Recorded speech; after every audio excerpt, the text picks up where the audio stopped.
बिस्मिल्लाहिर्रहमानिर्रहीम, अस्सलाम वालेकुम। मेरा नाम है जावेद इकबाल और आप देख रहे हैं जेटेक।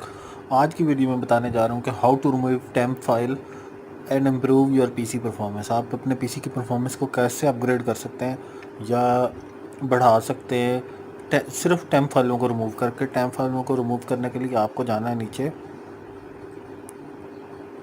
यहाँ पे स्टार्ट मेन्यू में आपको लिखना है परसेंटेज टेम्प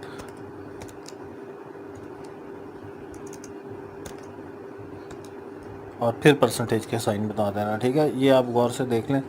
इसके बाद आपने एंटर कर देना है।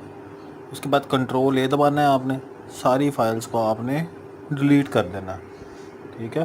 कंट्रोल ए से सारी फाइलें सेलेक्ट हो जाएंगी और जितनी फाइलों को वो स्किप का कहता है आपने उतनी स्किप कर देनी है। अच्छा, ये मेरे पास कुछ सॉफ्टवेयर्स ओपन है, इस वजह से ये कुछ फाइलें जो है ना वो नहीं होंगी रिमूव, ऑलमोस्ट 80-90। लेकिन जब आपके सारे सॉफ्टवेयर्स बंद होते हैं तब आप करते हैं तो ये मिनिमम से मिनिमम पे चला जाता है, यानी कि मैक्सिमम फाइल्स को ये रिमूव कर देता है और आपके पीसी की परफॉर्मेंस को बहुत ज़्यादा इंप्रूव कर देता है। अगर वीडियो पसंद आए तो प्लीज़ लाइक शेयर ज़रूर कीजिएगा, चैनल को सब्सक्राइब ज़रूर कीजिएगा।